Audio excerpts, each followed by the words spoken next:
All right, we'll call the council meeting to order. Everybody stand for the pledge, please. I pledge allegiance To the flag of the United States of America and to the republic for which it stands, one nation, under God, indivisible, with liberty and justice for all. Clerk, take the roll. Mayor O'Connor. Here. Morissette. Here. Wakefield. Here. Knutson. Here. Kennedy. Here. Ruck. Here. Paul. Here. All right, so a couple things. First of all, I want to announce that if there's anybody in the audience that's here for a short-term rental, that's not going to be heard tonight.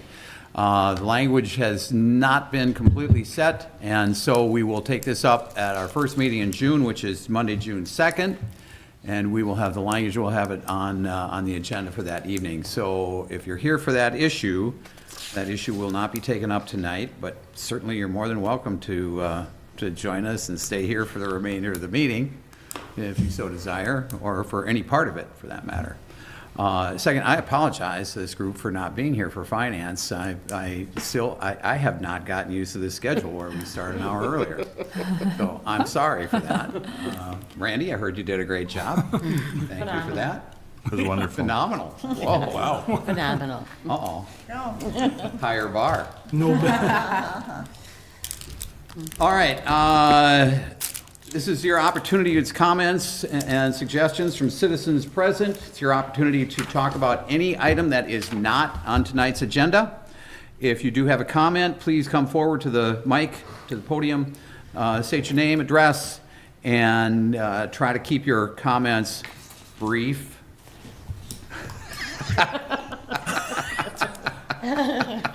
And try not to repeat other people's comments. Mary Claire, welcome back.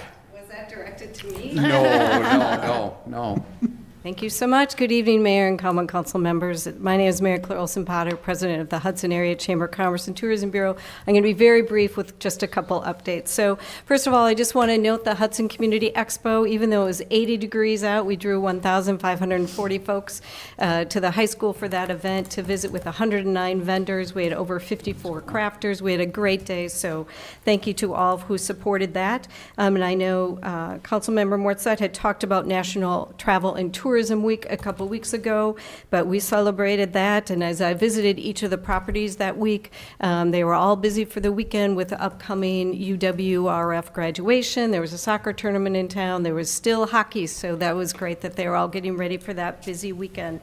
So as you know, tourism really helps drive this community, and so far this year we've sent out over 600 tourism packets, and we've also mailed our new tourism guide, which I put in front of you tonight. That is fresh off the printer, to over 31 different bureaus and information centers. So, and year to date, the website is over 36,000 visitors, so drawn to the calendar events and a number of other items. So, and recently we joined Circle Wisconsin, which is a statewide destination marketing organization, but we work with them in terms of bringing more tour groups to Hudson.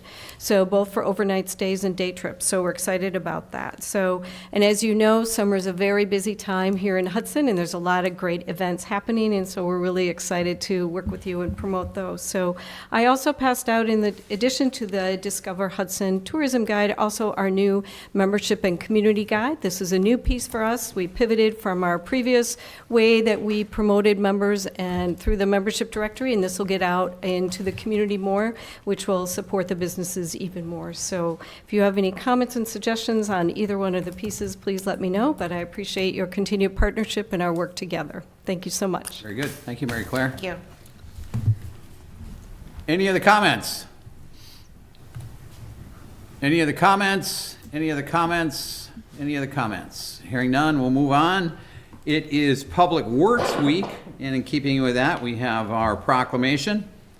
Whereas public works professionals focus on infrastructure, facilities, and services that are vitally important to public health, high quality of life, and well-being of the people of the city of Hudson, and whereas these infrastructure, facilities, and services could not be provided without the dedicated efforts of public works professionals who are engineers, managers, and field employees who are responsible for rebuilding, improving, and protecting our transportation, water supply, solid waste systems, and public buildings. And now, therefore, I, Mayor Rich O'Connor, do hereby designate this week of May 18th to the 24th of 2025 as Hudson Public Works Week and urge all citizens to recognize the contributions all Public Works employees make to protecting our health, safety, and quality of life.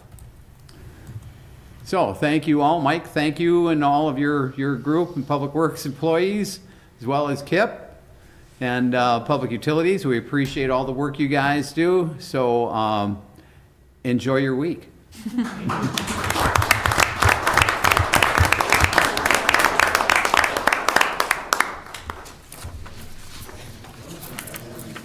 All right, consent agenda. Approve the meeting minutes from the May 5th, 2025 regular council meeting. Approve claims in the amount of $492,896.02. Approve the Bridge in the Valley Bike Rally. Approve addition of income continuation insurance via State Employee Trust Fund. Approve setting a public hearing for a rezoning application at tax parcel 236-2046-01-000 to amend the comprehensive plan land use designation from neighborhood commercial to medium density residential, Divine Custom Homes. Approve setting a public hearing for rezoning application at 327 3rd Street from R1 Single Family Residential to R2 Two Family Residential, Todd Ellingson. Approve a conditional use permit application for garage height to exceed 20 feet and a garage area to exceed 1,000 square feet at 800 Vine Street. Approve conditional use permit application for a garage height to exceed 20 feet and the garage area to exceed 1,000 square feet at 1321 3rd Street, Inky and Even Corbell. Approve the quote from Seal King in the amount of $4,672 to seal the walking path in Carmichael Ridge Development. Approve the purchase of new playground equipment from MWP Recreation in the amount of $27,074.08. And approve the quote from Steiner Plumbing, Electric, and Heating Incorporated in the amount of $34,518 to run water and power to the controller manifold. All right, so that one is being pulled from consent, item K, and we'll take that up in full council. Move to approve. Second. Motion is second to approve consent agenda without the item K. All those in favor? Aye. Opposed? Or is this? Roll call. You have to do Roll a call, I roll call. apologize. Roll call? Morset, Yes. Wakefield, Yes. Knutson, Yes. Kennedy, Yes. Brooke, Yes. Hall. Yes. All right, consent agenda is approved. Discussion of possible action on proposed utility service center addition.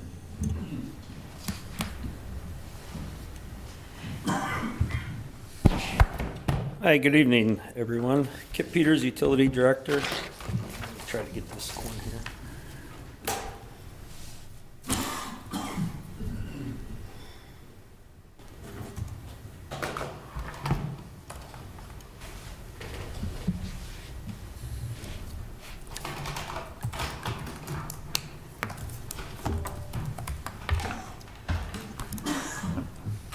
All right. Oh, I have a question for you, Rich. Do we want to do K? Are we gonna do K? I thought we could do it first if you'd like, or I was going to put it down at the end of new business. Okay. Oh, okay. Either way. Kip's up here and ready, let's, I'm ready to go. You're plugged in. There you go. All right, so in your packet, tonight we are asking for approval of a 15,448 square foot addition to the utility building at 1201 Livingston Road. On your, kind of what I got up on the screen right now is just an overview, kind of on what it's going to look like with the existing building, the proposed one-story addition, which is going to go on the north side of the building, and then just some landscape work that's going to be done. We are reconfiguring the gate system. So I don't know if any of you that have been there recently, you pull in, it's kind of a one-way. You can't get out. You got to kind of back up weird. So we are proposing pretty much a U-shaped driveway there so people can get in and out. The next one is just kind of some renditions of what the finished product will look like. So this would be, the top one is a view from Hagan Street once it's completed. And the bottom one is just a view from the parking lot on the back side of the building. So those are kind of just some renditions of what you're looking at.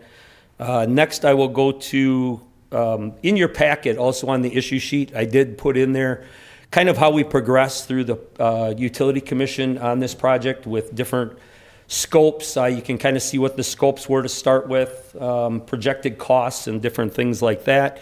The next is the updated construction budget. The one that you have in your packet looks just slightly different. The only difference is I have highlighted what we're talking about today. So if you go down, you can kind of see all the different work categories that are in there. And then if you go over to the construction budget 5/5/2025, those are the numbers that came in for bid. So those are the final numbers and who the contractor is for each part of that work. So if you kind of scroll down, we get into about a little over 3.9 million for the building. We do have some contingencies built in there just in case. You've got the fees for the design and the construction management fees in there. So a total construction and design of $4,685,599. And by the time you add the owner items in, some things that we would want for the new facility, the total project comes in at $4,790,599. So if there is any questions, I do have EA Studios is here, and so isn't Market and Johnson, if there's anything I can't answer. Otherwise, we would be looking for approval on this. Anybody? I'll move to approve. Second. Motion second to approve. Any discussion? I just want to say I don't necessarily agree it's a bad timing for this. I know it's been planned, but we've got a lot of big ticket items, and this just, to me, does not make sense at this point, so I will be not voting for this. Something that I think that you need to be aware of is that the money is already in the budget, and it's already paid for. We're not bonding for this. I can appreciate that, but just because we have money doesn't mean we have to spend it.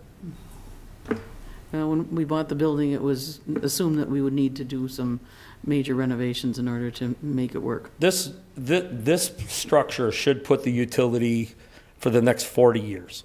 We should be fine with rooms, staff that we have. As the city grows, the utilities have to grow. And as, it's no different than any other department that we have. We keep pushing to build and grow and grow and grow. Your services have to grow along with that. Sure, So, I can appreciate that, Kip, but at the same time, aren't we facing down a new wastewater treatment plant? sometime in the future. Very near future. Probably in the next, well, realistically, you probably wouldn't even start construction for about 10 years.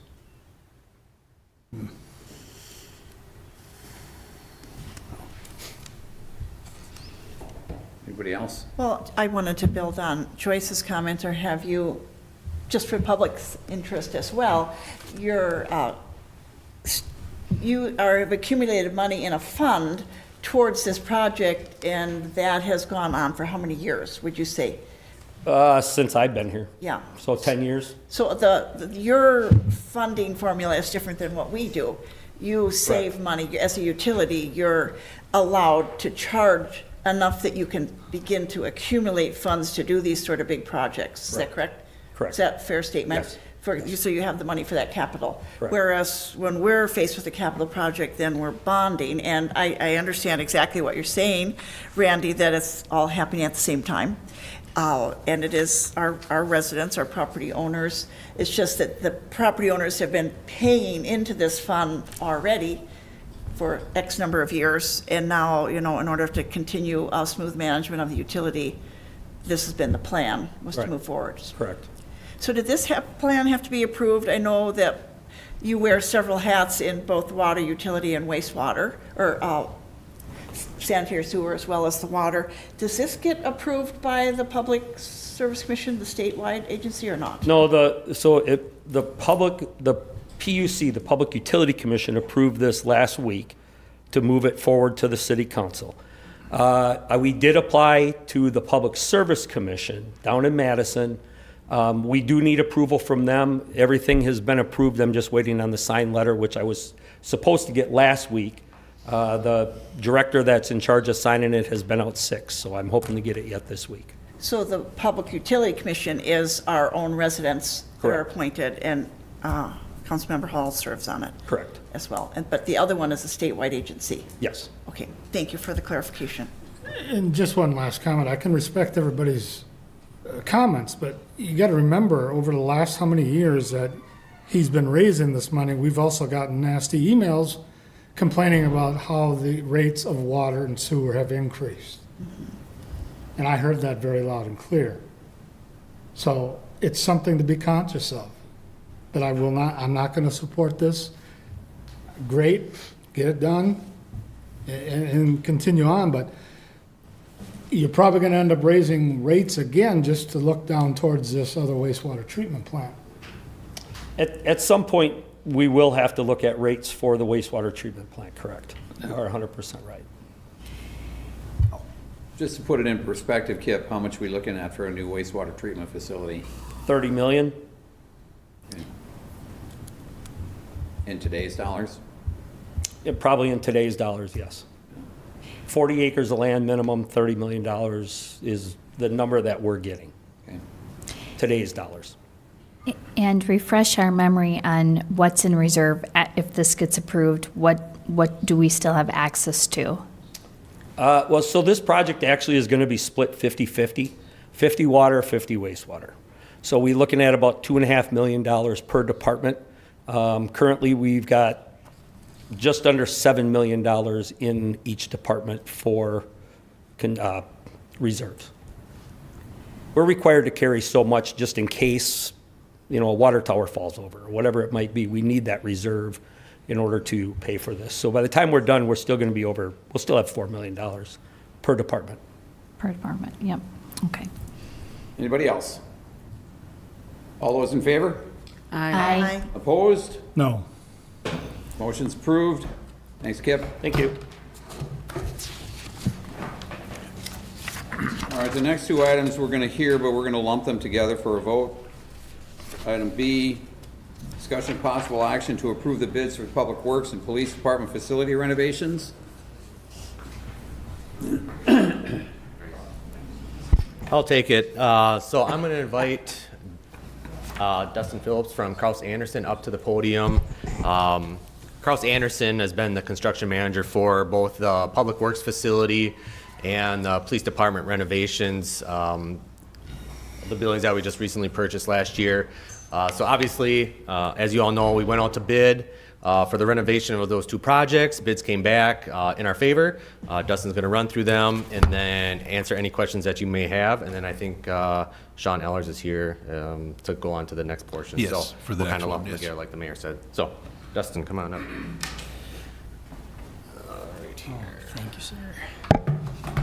Yeah, I think the idea here was, this piece is talking about the construction and what we're wanting or needing to spend to be able to complete the two projects. And there may be some question of what you wanted to do with the alternatives. There may be some of that. And then the next piece is how we're going to pay for that in the finances and going out for a note. So that's why we're going to kind of group them together a bit, because one, it relates directly with the other. Awesome. Yep, go ahead. Well, thank you, Mayor. Thank you, council members, for having me in. As Mike stated, my name is Dustin Phillips with Kraus Anderson Construction Company. The last time I was here before you, we were asking for approval to go out on the street for bids. Tonight, as part of the agenda, we're going to give you how that went as part of a bid day overview, summary of alternates, as we talked about before we went out on the street for bids. We try to set up our budgets in a manner that we know we can hit our numbers as part of a base bid, but strategically apply alternates in case we have a great bid day and allow us some flexibility. So we got some good summaries on that. We'll walk through our guaranteed maximum price amendment, which I believe in the packet that you all should have for tonight, a summary of the overall budget. We'll talk a little bit on schedule and then the council action request for the evening. So just quickly on the bid day overview, we had a great bid day. There's 22 work scope categories involved in the bid process. We had over 66 bids received, which is great. All of the major scopes of work for the project had a minimum of 3 bidders in it, some north of 4 or 5. When you look at the base bid compared to the estimate, we were roughly 10% under budget, but that goes back to how we strategize with alternates, that if we have a great bid day, there's things that we pulled back out of the design at the time we were putting this building together in hopes that if you do have a good bid day, those are things that can be incorporated into the project. After the bids were received, our team goes through and does a post-bid interview. So for all of the low bidders that come in those categories, our team calls them, walks through the plans and the specs, make sure that they have everything that they need to have before you get the GMP packet that you have in front of you tonight. So as part of a summary of the alternates, we had 4 alternates for the police and 2 for public works. Alternate 1 for the re-roof addition. Alternate 2 for the radiant tube heaters in the garage. Alternate number 3 for the gas reheat for the mechanical equipment. Alternate 4, the new paving at the impound lot. For public works, we had the sign shop addition, and the second alternate for public works was the tenant mechanical unit replacements, all of which are included in the numbers that are provided to you within the GMP. So next, we'll go through a summary of the GMP. This first sheet is basically a list of all of the contractors, low responsible contractors with the alternates, and then a breakdown of the contingencies that are included within the GMP. At the end of the day, unused dollars out of that contingency goes back to you as the owner. So our guaranteed maximum price comes out to $13,243,666. That includes all of the alternates that we just walked through, along with the general conditions, the contingency, the bonds. Soft costs that are being held for budgets right now, most of which of these have been vetted, but that includes permitting, testing, inspections, purchase of security and IT, furniture expenses. That's just shy of $2.2 million. So the total project is $15,391,526 compared to what we brought before you before as an overall budget. We are coming in just under $66,000 under budget. And that's with the alternatives included? That's with the alternates included, yep. So next steps, as far as a high-level schedule, if approved for the GMP packet, the next step would be get in for plan review and permitting. We would start our material procurement. The long lead time items for a lot of these additions would be in the building materials or HVAC equipment, the majority of which would show up in June and July. With that, we'd have a construction start of early September 2025. Construction completion would be in April of 2026 with owner move-in to be scheduled yet, but May or June of 2026. So with that, the requested action would be to approve the bids in the amount of $15,391,526. Open any questions you may have at this time. Anybody? Will you run through what you thought the cost was and how much no, never mind, you did that with the GMP packet. Yes. But it includes everything, including the roof, like you said. All right, never mind. Yep, absolutely. Anybody else, any questions on this? You want to go back to the slide on the alternates? Anybody got any questions on those? So essentially what was happening is the bids were coming in about $1 million less on each of the buildings than what we anticipated. That is true. Some of the under on there is in our estimates for construction costs. You have construction costs and you have soft costs. Some of the security and card access systems that we were carrying up in the construction cost budget were actually removed and put down in owner soft cost to be purchased through best value. Yep. So that makes up the bulk of the amount that we came in under budget. It's a budget that's sliding from above the line to below the line. That's why when you're looking at the total and we're only $66,000 under budget overall, it's because some of those dollars that we came in under construction are actually being procured differently through soft costs. So it's just shifting it from above the line to below the line.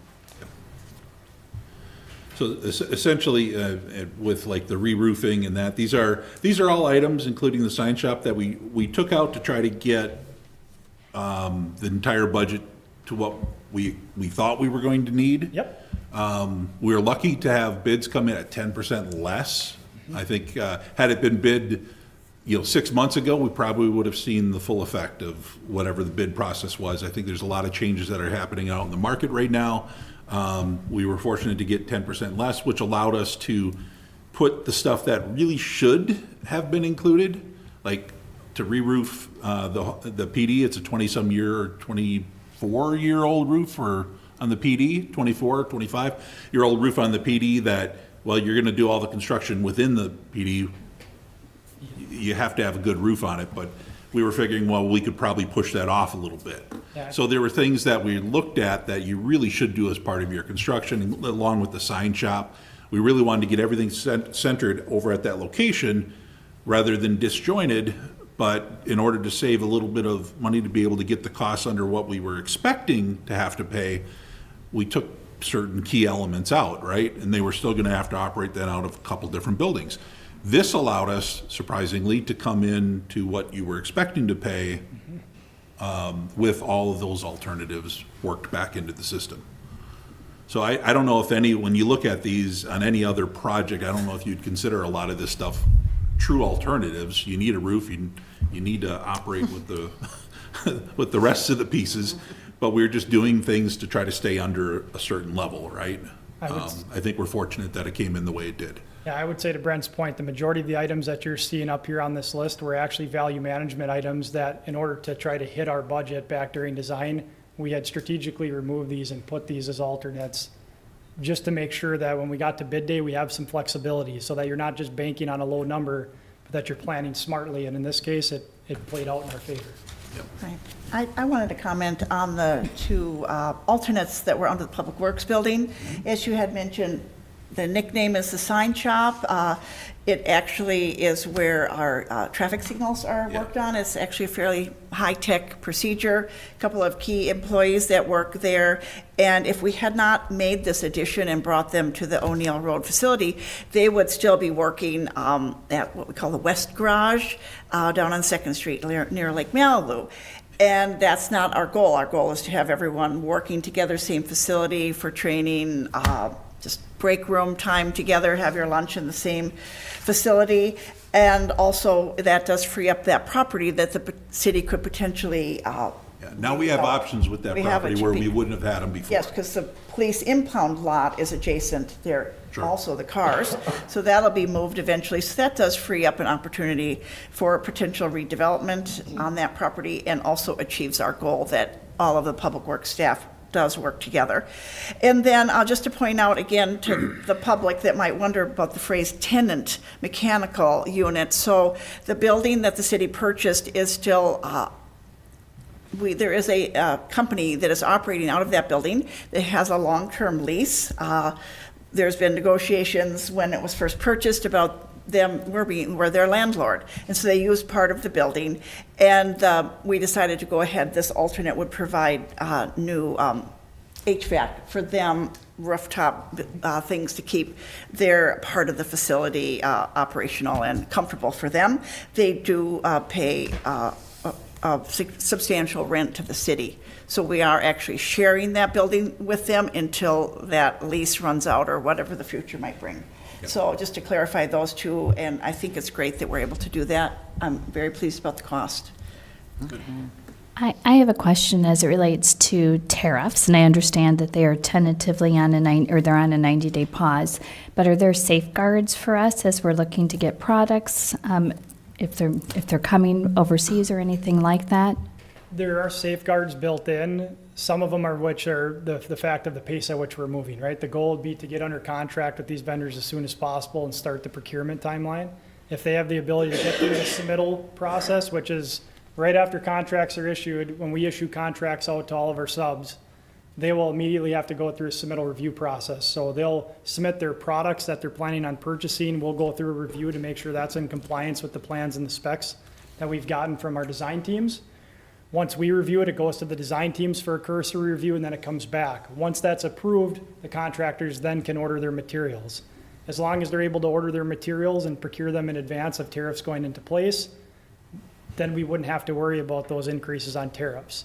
If there is something that goes into effect and something's delayed for one reason or another, and a tariff goes into effect before a contractor can order their products, yes, there is that concern. But built into this overall budget sheet, which I believe everybody has a copy of as part of the pamphlet tonight, you'll see that within our GMP, we're carrying just roughly 7% contingency. The goal will be that if any of those issues do come up, that we're working through the project contingency to resolve those. The hope is that if they do come about, that they're fairly minor but you do have some protections in place within the GMP to take care of those. Do you feel 7% contingency is safe enough? I feel given the pace at which we're moving and the ability to order materials, I feel like it should be. And is there any, so I hear the language, I feel like it is. Yep. What kind of safeguards do we have to protect our taxpayers on that? I would say the contingency that's in the project and overall budget, there are those contingencies as well as our ability to push the contractors and get their materials on order.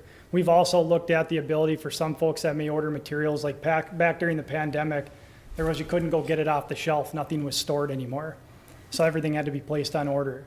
What we suggest to our contractors now is if you have the ability to get it on order and we can store it out on site, which we have the ability to do in both of these cases, we can put Connex or trailers out there to be able to get products in advance of when they may actually be needed inside the building to store and get those products to the site as quickly as we can. I'm wondering if other people on council feel like that's enough protection for us.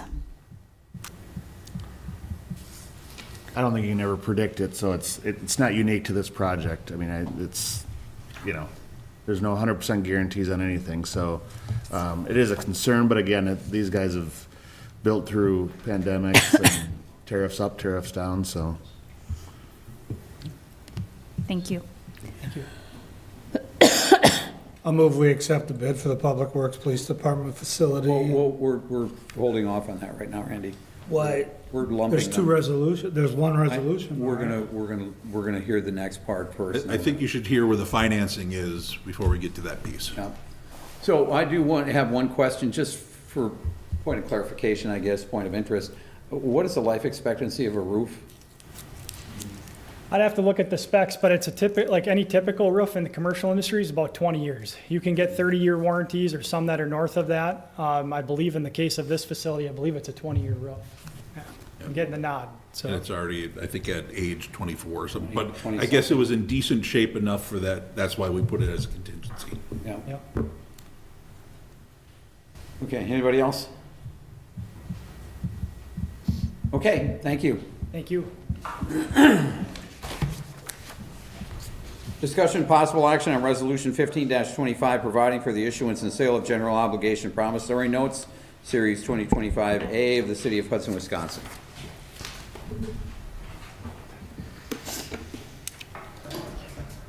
Good evening, Mayor and Council. Sam Hasu, Finance Director. I have Sean Lentz here from Ellers, who is going to have a brief presentation, but just wanted to set the stage. I believe last time this body talked about debt in a formal matter would have been the 2025 budget. And at that time, we were going to continue our historical practice of an every other year bonding for 2 years worth of CIP. What you'll see presented by Sean is a 1 year bonding.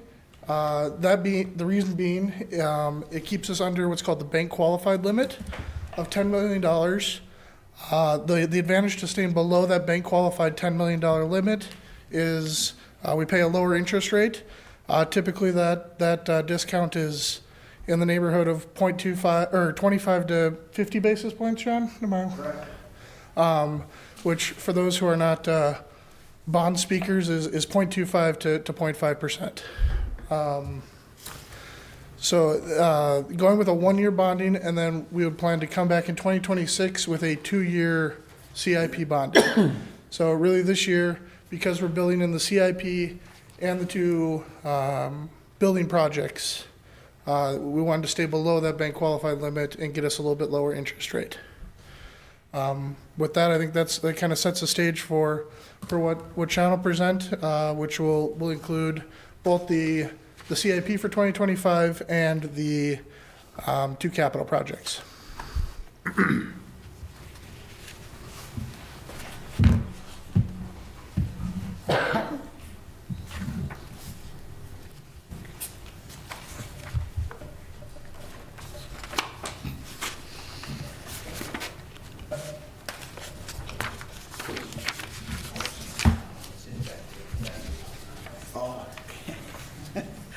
Not real technical astute here. Okay.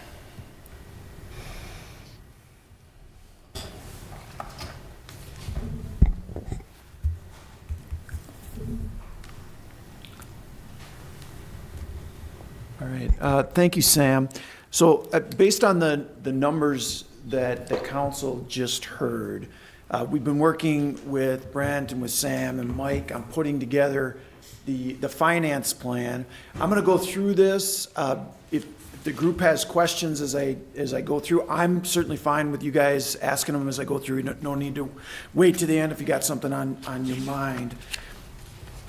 So as a starting point, two items I wanted to go over with the council is where do we sit on our general obligation borrowing capacity and on our current debt levy to pay back debt service that you guys have issued in the past. So this first chart, the orange line at the top of the screen, that's your borrowing capacity under state law. It's 5% of the equalized value of the city of Hudson. So as a relatively large city, you've got significant capacity. As you can see there, between 160, 180 million, about 170 million. Now, as of last year's borrowings in 2024, related to the acquisition and borrowing for some of the reconstruction remodeling budgets, you've got about 43.5 million in principal outstanding right now. So significant gap between the orange line and the blue bars, and that's really your borrowing capacity that the city has. Geo debt is the lowest cost financing other than the financing that Kip just talked about, which is cash financing. So this is the one most commonly used for projects like we're talking about this evening. Now, this second chart is probably the one that I'd say is much more important because the capacity really is not an issue for the city of Hudson. And that is, this chart is where is the existing debt levy, so the levy that we have as a council have already committed to for debt issues from the past. So last year's and earlier debt issues. What you see here, the blue bars represent principal and interest payments the city is committed to on debt from the past. This year, your levy for your debt service, so when you put your budget together, you have your operating levy, and you have your debt levy, and you have your tax increment levy. Those all are parts of your total levy that the city does. The debt levy is what you see here, and last year's was about 3.8 million to pay back principal and interest payments due this year in 2025. Now, the way your debt has been set up is it's got a gradually falling balance over time. And what you don't see on this chart, but we will talk about on upcoming charts, is potential for future debt, including this year's issue and capital improvement plan projects that are upcoming. Okay? Now, this next slide, we worked primarily with Sam on putting together the list of projects for 2025 that the city needed to finance. When we talked last fall, initially, the plan was to probably look at the 25 and 26 CIP together, which is what we've done in the past, is borrowed 2 years of projects. But in looking at market conditions and looking at the projects you had coming up, 25, 26, and 26, 27, as Sam just talked about, it made sense to us to try to stay below 10 million this year. We'll also be able to, we think, stay below 10 million next year. That falls into that 10 million BQ limit each calendar year. The city, by the federal government, you can issue 10 million or less. Ultimately, you get lower interest rates because of that.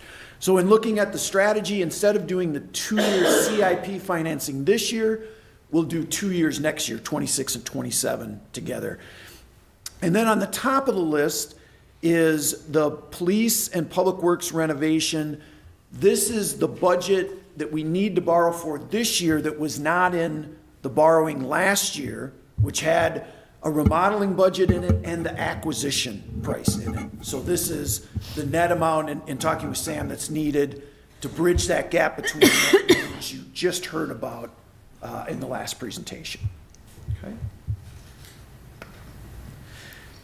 Now, preliminarily, this next slide, slide number 5, is the repayment schedule for the proposed 2020 note.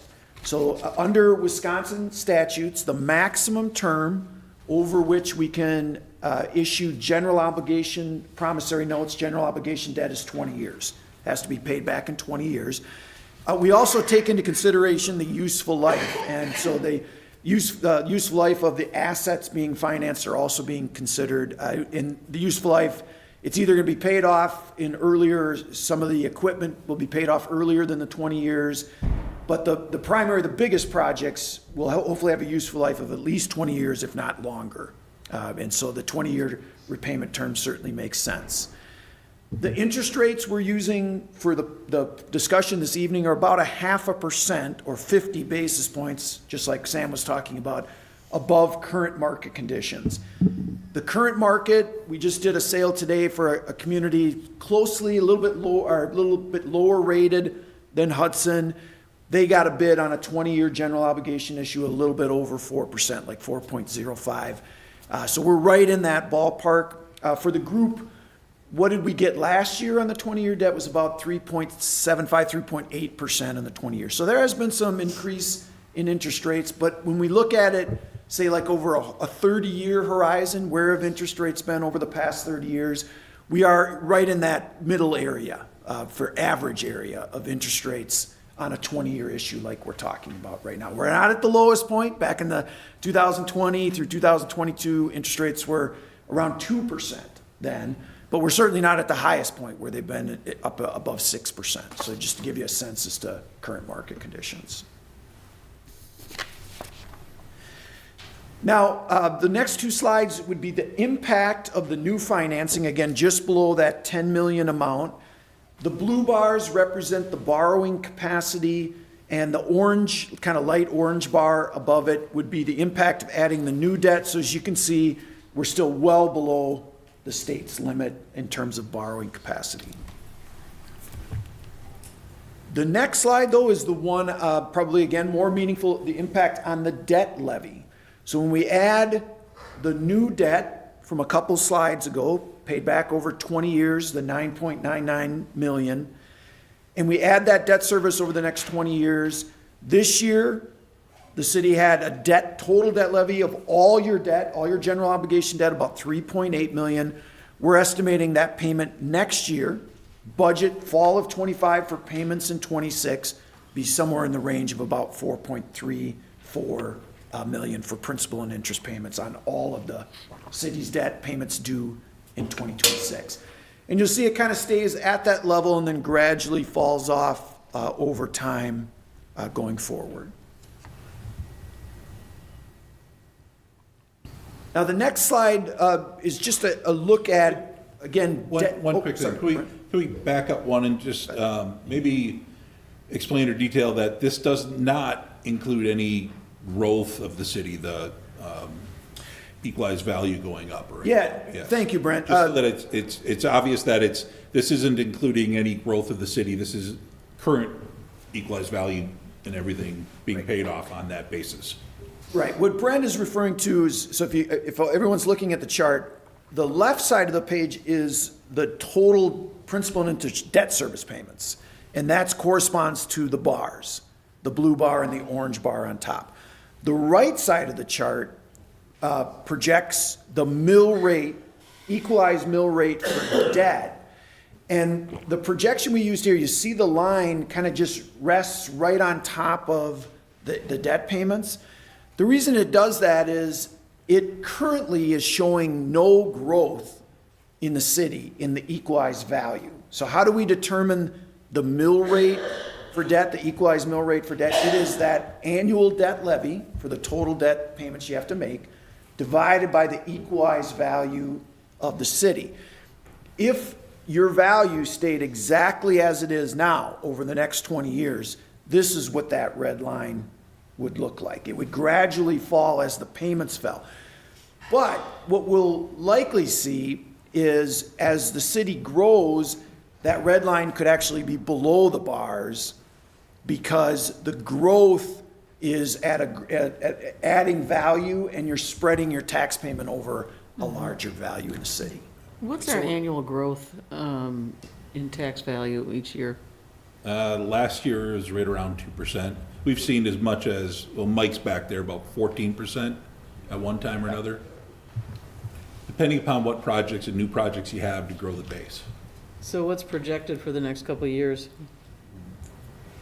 That's all, yeah, there's no real clear way to project that. It's so hard to, you know, the bigger challenge, I think. Oh, boy. That's getting in the weeds a bit. Okay. Yeah, you know, As the pot gets bigger, the percent change, it's harder, right? When you're looking at a community valued, you know, over $3 billion,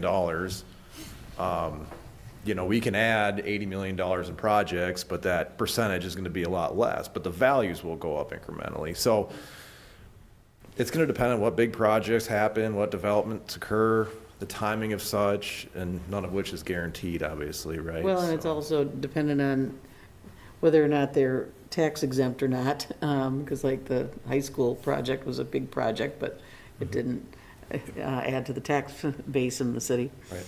Mhm. Okay, thank you.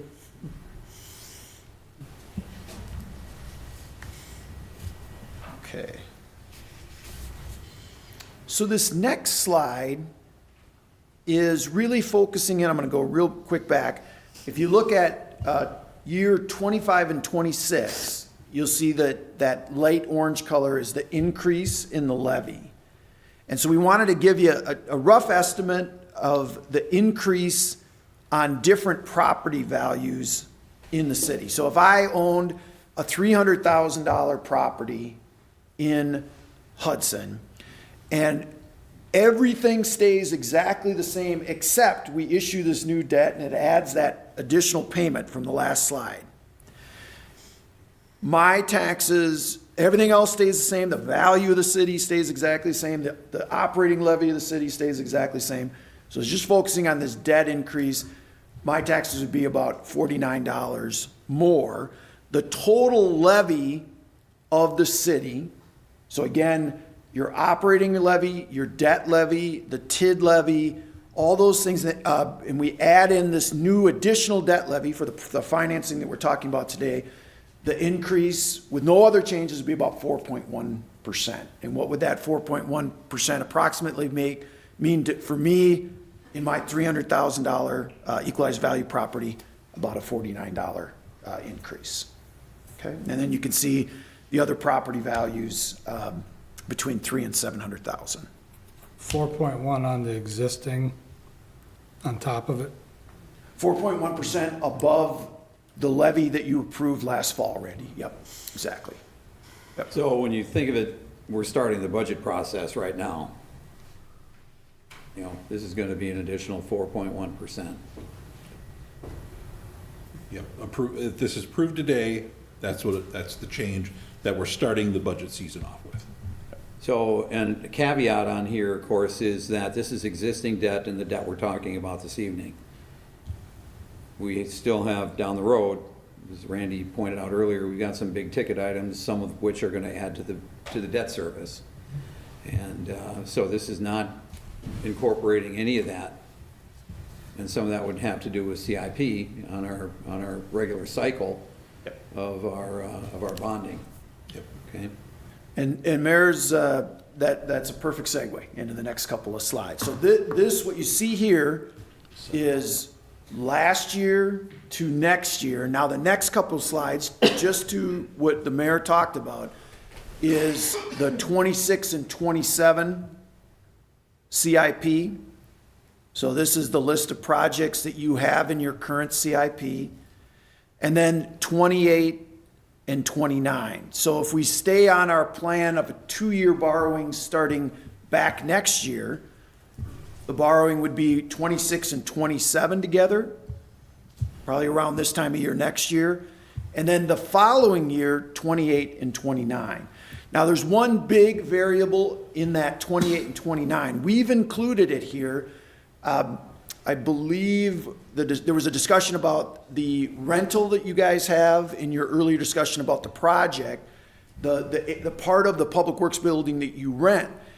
We bought that building using what's called a taxable note anticipation note last year. Why did we carve that out and finance that differently? Because you are leasing it, and so we can't use tax exempt debt for that.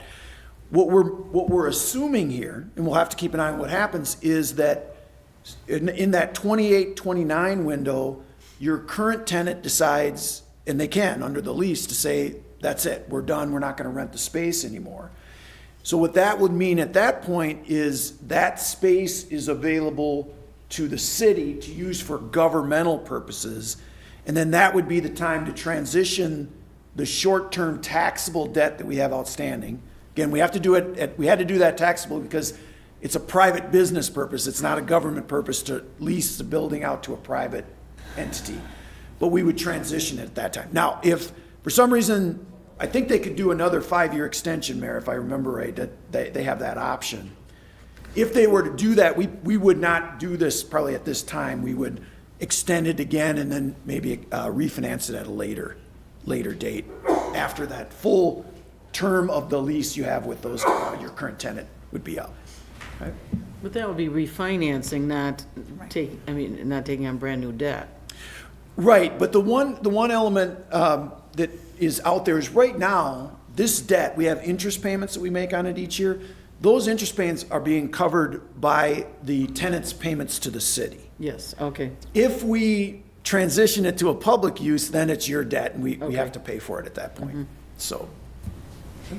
And regarding if we did make that, that change, the ruling that we couldn't use typical public financing, does that apply to the remodeling of the Public Works building or only the purchase of it? So. We had to use a specialized form Right. of financing, which was called what again, Sean? I'm sorry. It's still general obligation type debt, but it's a taxable versus tax exempt. Yep. Okay, thank you. Now, I should mention, I did see that we had that one add-on project that would be for the portion of the building that is privately rented. My sense is, we'll double check this with the bond attorney, that because of the amount of that cost as a part of the total cost, it's considered by the IRS de minimis, and we'll still be able to include it in this tax exempt financing. Interesting, okay, thank you. Well, they got all kinds of rules. Better follow the rules. Okay, so now to the mayor's point, what you see in the slide here then, in the green bars and the purple bars, are the financing of the projects from the previous page, the 26 issue, and then the 28 issue. So to the mayor's point, those projects being added, of course, there's going to be a debt levy impact. Again, that is a part of this that's taking us, we're projected going from the 3.8 to 4.3 for 2026. And then the green bar, you see it's taking us up to a little bit below 5 million. And then with the purple borrowing up to 5.5 million. Again, the red bar, or the red line, we're doing this showing no growth. Hopefully, if we're seeing growth, again, that red line could be lower than the numbers you're seeing here. But you got two things going on. You got that mill rate and then the total levy, and we wanted to make sure the council's aware of both of those. And we're projecting, I think, that red line very conservatively because we're showing no growth in the city, in tax base. Now, this next chart we just included because this is the one that we talked about last fall when we did the budget. And it's actually very, very similar to what we're talking about this evening. Not a lot of difference. The only thing that's a little different, and it shows up better on the next page, is when we talked last year, we expected a little bit more of an increase for 2026 at about 4.6 million. We're now projecting that'll be about 4.3 million for next year's budget. But then in 27 will be, because we're going to do 2 years borrowing in 26 versus doing it in 25, which was our original plan, then we're seeing it increase to that 4.9 rather than staying for a second year at the 4.6. And then in '28, we're expecting that total levy to be about the same as last fall's projections. In '29, we jump up a year earlier than we projected, again, because now the staggering of our finance plan. And then at 2030, we're at the same level as we projected last fall. Now, there'll be lots of things for you guys to talk about, but we wanted to show you where things sit right now. You certainly can still talk about these projects, talk about adjustments to them in these future borrowings, but we wanted to show you right now, we're really still in the same model that we talked about last fall when you set your budget at that time. Okay. And just to finish up, of course, any more questions, be happy to talk about those. The timeline for the financing tonight was to discuss it in connection with the approval of the project costs that are before you for remodeling the two buildings. If the council's comfortable approving the initial resolution to begin the financing process, we will begin all of the due diligence and compliance and disclosure work to issue the debt, including an updating of the city's bond rating. You got an excellent AA2 rating. AAA is the best, AA1 and then AA2, so Hudson's very highly rated. We did discuss these projects with them the last time we talked to them. They knew more was coming related to the two buildings. And our idea at this point would be to take competitive bids the morning of the 16th, your council meeting, and present to those to you in the evening of the 16th. And then cash would be on hand in June 30th or toward the end of the month. So you'd have dollars available for both the CIP projects that the city's doing in 2025, as well as dollars available for the remodeling projects as well. Without a crystal ball, Sean, is it going to affect our rating?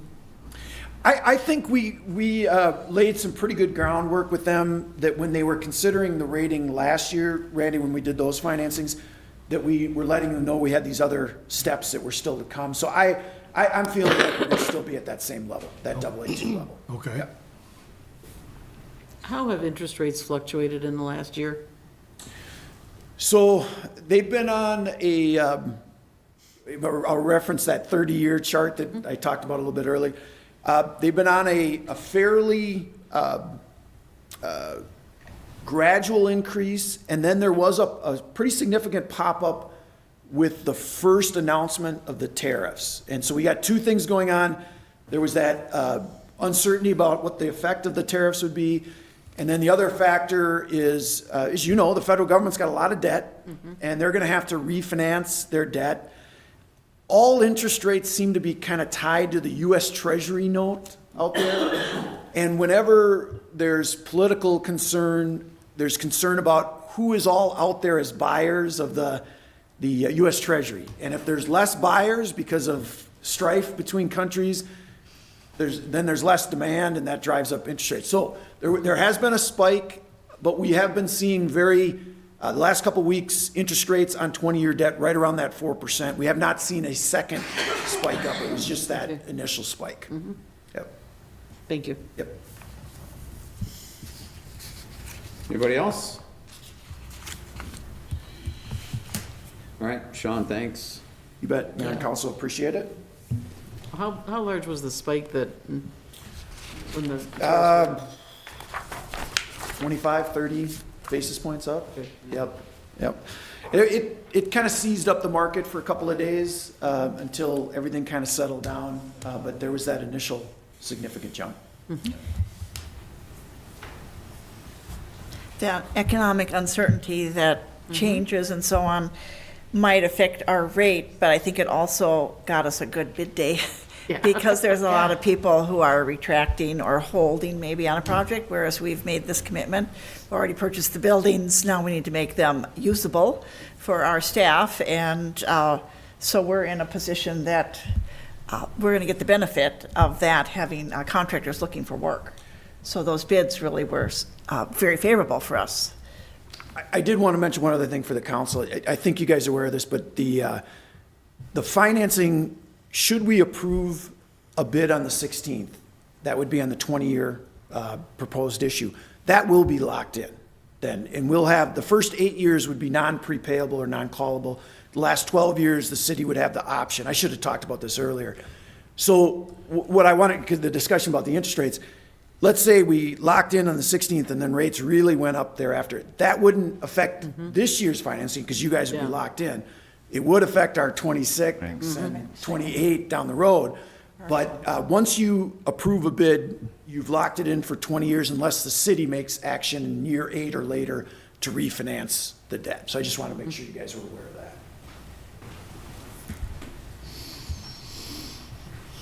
All right, any discussion? So we've got two things here that we can put together. One is to approve the bids, actual cost of the projects, and then also the action to provide for the issuance and sale of general obligation promissory notes. Any discussion on these? No? I'll move. Go ahead, Randy. I move we approve the bids for the GMP packet. Okay. Second. All right, we have a motion and a second for approval. Any discussion? All those in favor? Aye. Opposed? Motion's approved. Discussion possible action on Resolution 15-25, providing for the issuance and sale of general obligation promissory notes, Series 2025A, for the city of Hudson, Wisconsin. Motion? Move to approve. Second. We have motion and second to approve. Any discussion? All those in favor? Aye. Opposed? Motion's approved. Thank you, everybody. All right, back to item K. Approve the quote from Steiner Plumbing, Electric, and Heating, Inc. for the amount of $34,518 to run water and power to controller manifold. Mike? Yep, so, all right, this is for the splash pad that's going in White Camp Park. Obviously, as city staff and the contractor are going through permitting, there's some miscommunication on what the responsibilities of the city was from the contractor. And apparently, in the fine print, I missed it, so I'll take the blame for it. I included in your packet, on the schematic, it kind of shows the plumbing of the pad, and up top, I kind of highlighted, it says components by others. So we're responsible to supply the water meter, shut-off valve, backflow preventer, and then get the water and the power to the controller manifold. The contractor installs a controller manifold and all the piping there, and then they take it to the splash pad. So, kind of in a scramble mode, obviously, because this is something that's, been on our radar to install. Contacted some companies, what would it cost to get the water from the White Camp Park Pavilion over to the splash pad? Reached out to two kind of local contractors. The low quote was from Steiner Plumbing, Electrical and Heating for $34,516. So obviously not something that was on our radar. However, having said that, there is funds in the park trust fund B out of the 680 account, which is for general park development on the south side of town. We have $492,589.48 in there to cover these costs. So obviously, again, one of those things where it's going through permitting kind of came to light, and bringing it forward. Once we approve this, or if it's approved, obviously the contractor will get started, get water run over there, and then hopefully the main contractor for the splash pad will come in sometime first, second week in June and start their project. So, any questions? Anybody?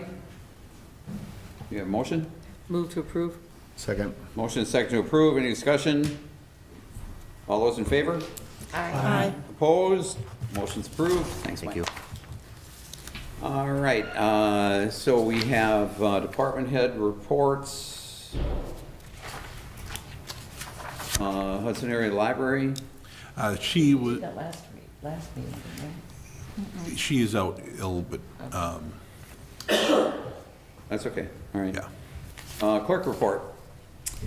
I guess the biggest news is we're losing Karen. She's retiring after 13 years. So June 2nd is Karen, our deputy clerk's last day. So we're looking to fill that position, and there's a notice out there, and we're taking applications until June 11th.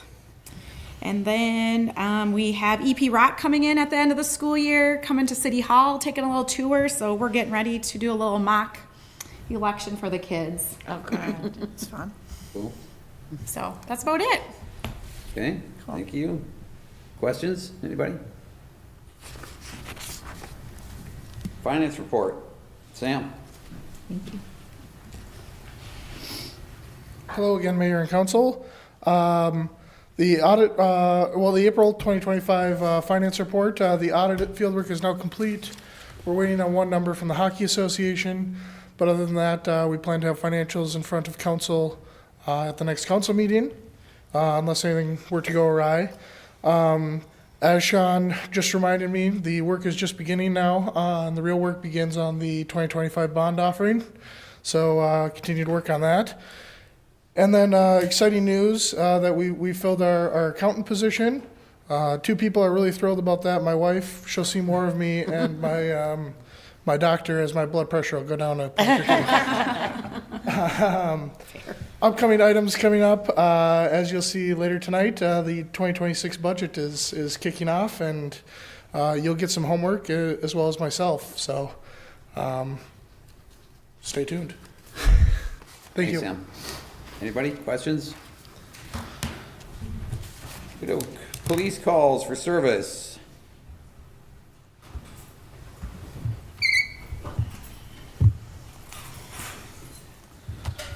Good evening, everybody. So the calls for service report for April is attached there. We've also finally completed our annual report. So if there's any questions on any of that material, I'm happy to answer those. Anybody? If not, we were contacted by a breeder out of the New Richmond area that is wishing to donate our service dog to us. So those pups were just born last week, so we can expect to probably receive our puppy in July and begin training with Soldier 6 immediately. So that is Fantastic. moving along quickly. Nice. What breed of dog is it? It's going to be a golden doodle. Aww. Which is actually kind of nice because golden retrievers are one of the best suited dogs for that sort of work. But you have the allergy issue with a percentage of the population, so having a hypoallergenic breed option will be beneficial to our cause, for sure. Fantastic. And no hair at the new police department. Yeah. Do you have a name picked out? The name is going to be Raider. Cool. Perfect. And let's all celebrate that the boat is gone The from boat that is island. gone. The boat is in Hager City, and it is no longer in our city. That is very big. Never really was in our city. Yeah, there you go. This is the issue, huh? Touche. All right. All right. Thank Thanks, you. Chief. Fire report. Good evening, Council. Mayor, attaches the fire report for the month of April. Nothing out of the ordinary in the report. One thing I will pass along is we conducted interviews last week for a fire inspector position. We have a job offer out today, waiting to hear back for that.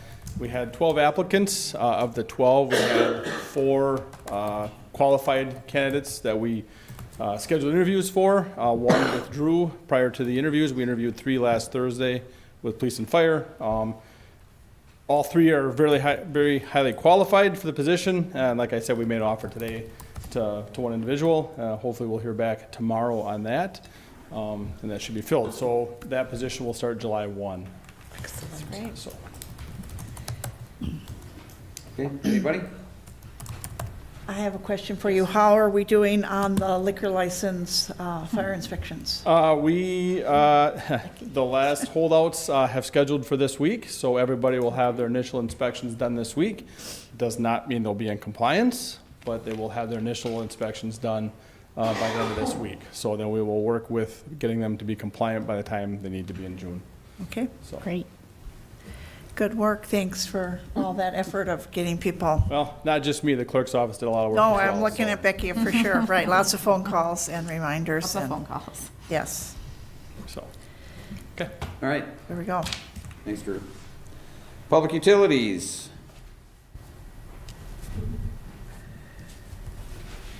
Good evening, Kip Peters, Utility Director. Even though I'm not supposed to be here tonight, I enjoy coming, so. Just a quick thing here. So we received from the Wisconsin Water Works Excellence Project published report cards for drinking water utilities in the state of Wisconsin. These report cards provide clear, accessible information to the public about water quality, infrastructure integrity, operational efficiency, financial strength, and communications. Through intuitive public reporting to the WWEP, seeks to make the performance and conditions of the critical systems more visible to the people of Wisconsin. The initial, so this was all done through the Robert M. La Follette School of Public Affairs down at the University of Madison. The initial WWEP study offers a report card for 572 water utilities regulated by the Wisconsin Public Service Commission for the years 2022 and 2023. Using data from the PSC, the Wisconsin Department of Natural Resources, the original data collected by the WWEP research team. Communication data was collected in 2024. These report cards seek to recognize strong performance, facilitate accountability, and provide feedback to policymakers on the public. I won't bore everybody with this, but you have the full report card in your packet. The Hudson Public Utility, I'm proud to say that the Hudson Public Utilities received the following grades in the respected categories.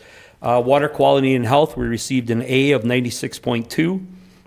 Infrastructure and operations, we received a B of 89.3. Finance, we received a B of 86.6. And communications, we received a B of 89.3. So just a quick report card for you on your utilities. So that's it. Thank you. Questions? Good. Thanks, Kip. Yeah, that's great. Public Works. All right.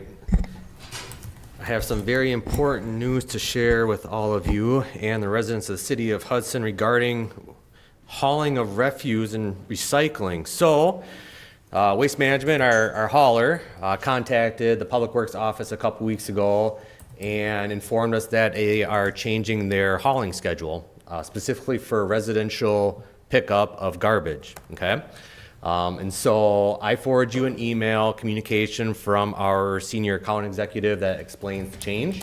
But I just want to let you know that this is coming down and that you will probably be getting phone calls. And basically what is happening is instead of having like a Monday pickup, Tuesday, Wednesday, Thursday, they're going all citywide residential pickup on Wednesdays, the entire city. So they're going to hammer it out in one day, okay? So Waste Management is responsible for communicating this change to the residents, and will do so through a mailer to each address in their system, okay? So they're responsible of mailing it out. Like I said, in the email it shows kind of a calendar of what they'll be sending out to all the residents. And then they are currently projecting June 30th to make this change. So there's about a month and a half of communication through them, and obviously we'll do our part on our end, try to get the word out. I'm gonna reach out to the paper and maybe do a couple, informational blurbs in the paper, so on and so forth. Just try to get the word out as much as possible. So obviously, just want to communicate that with you as this change comes down.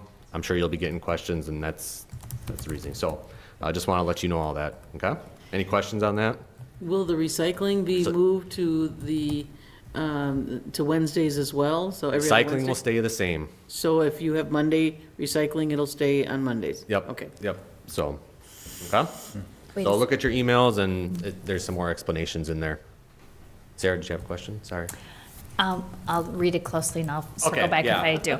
Yeah, and obviously, if you see something in the email that you don't think clicks or needs clarification, let me know as soon as possible. I'm gonna go through it as well. I just got it here this afternoon, and obviously convey anything that they need to include, just to kind of keep our residents informed of this change. What was the out clause? I don't remember what you guys talked about at Public Works. Was it, we have a 5-year contract? Correct. And was there penalties on early termination, or how did it work? I don't know the answer to that off the top of my head, but we could look at the agreement to see if there's any language Just be in there. curious. Yeah, yeah, we can look at that. Okay, thank you. All right, thanks, Mike. City Administrator. Well, doing a lot of work with our financial services to hire the individual that Sam was able to hire recently. We've been working at getting ready for the budget. I will be handing out a priority survey for the council on our agenda item 13B, along with the kickoff for the budget process. We're looking at, right now, also looking at some of the vacation policies that we have in place for the city. I know the library looked at adding some PTO time recently. So we're trying to bring all those vacation policies together to find out where we should or shouldn't be within the city for those items. So looking at a lot of different pieces of the puzzle, I guess. Ring Central, a couple weeks ago, we said we were going to have the switch over on a Friday. Comcast would not release the numbers at the time. We are now focusing on this Wednesday. Comcast has finally released our phone numbers to Ring Central, so that is coming up on Wednesday. So citywide blackout Wednesday evening. I'm just wondering where that one's gonna go. Just, all right. Fair enough. We'll just call you. Okay, Okay, that's it? that's it. Sounds good. Not as ominous as last time. No, good stuff. Great. Any questions? All right. Closed session pursuant to Wisconsin statute section 19.85 sub 1, deliberating or negotiation of the purchasing of public properties, investing public funds, or conducting other specified public business for the town of Troy Fire District. Move to go into closed session. Second. We have a motion and a second to go into closed session. Roll call. Morissette? Yes. Wakefield? Yes. Knutson? Yes. Kennedy? Yes. Brook? Yes. Hall? Yes. Motion's approved. We're in closed session. Step across the hall.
We are back in open session. I will move that we move forward with the town of Troy and exploring memorandum of understanding and when in regards to fire coverage within the city of Troy and Hudson. Second. Okay, we have a motion and a second. Any discussion? All those in favor? Aye. Opposed? Motion's approved. I don't have anything. Brent, looks like you got something to say here. Yep, just the last item, Sam's coming up for it. Hang on. First, do we have a comment from the city attorney by any chance? No, although, don't forget 13B. Yeah, okay, thank you. Right. That's a good comment. Or that. Sorry, Brent. Okay, no, I appreciate Just had to do that. Yep, I get it. Needed to hear from me. Well, we did pay for him to be That's here. You might as well exactly at least right. say a word or two, right? Yeah, it costs us a lot per word. I can say more. Charged by the word. Alrighty, well, Sam Hasu, Finance Director. The moment you've all been waiting for, the kickoff to the 2026 budget. As the mayor put it earlier, we sort of informally kicked it off with the bonding this year, and that'll set the stage. But also, as Brent and I are new this year, wanted to get in front of you, I guess, 2 items this evening. The first being a draft of the schedule for the budget. I guess the big item of note there is on August 26th, I'm proposing having a budget workshop, which is outside of the normally scheduled council meetings.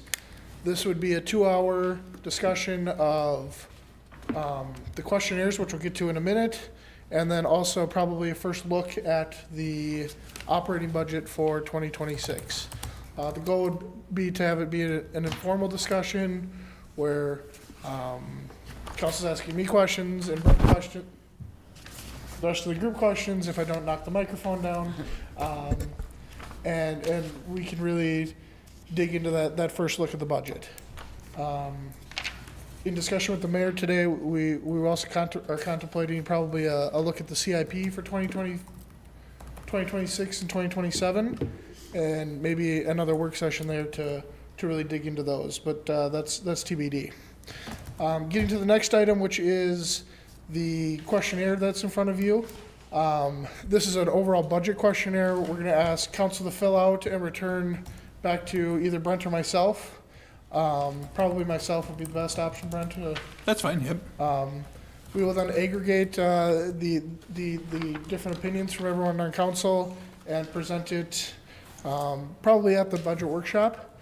The goal here is to really gauge what are the priorities of council going into and as we develop a city admin recommended budget for the year. I'll note that there are going to also be departmental questionnaires coming out asking you what are the different priorities that you have for each department, and but starting first with city as a whole. With that, Brent, would you like to add anything? Otherwise, No, I think you summed it up real good.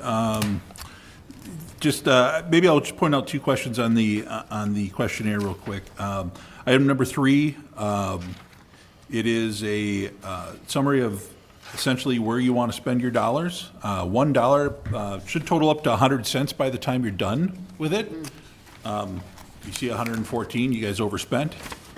So, and then the question 4 is discussing each one of these pieces, whether you're going to maintain services if something goes a little off kilter, or if you're going to eliminate the service altogether. So there's a whole range of what to do there.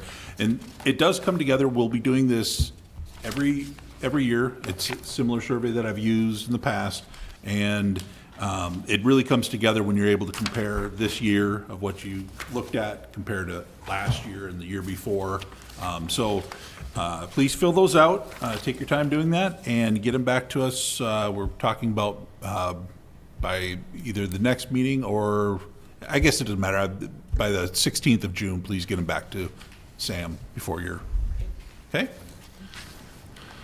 It kind of will give you an idea of how collectively you are thinking once we're able to put it all together in a graphic and chart form.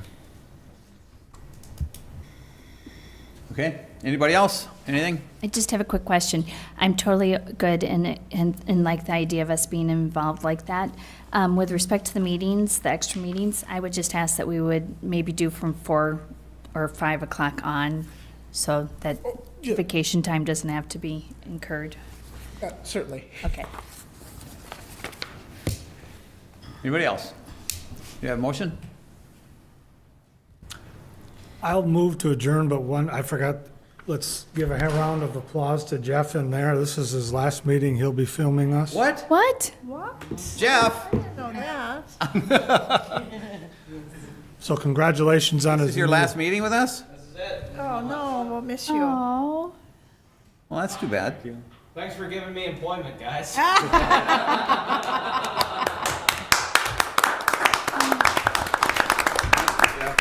So I do move to adjourn. No, Second. Motion second to adjourn. All those in favor? Aye. Opposed? Motion's approved. We stand adjourned. Thanks, everybody. Just perfect from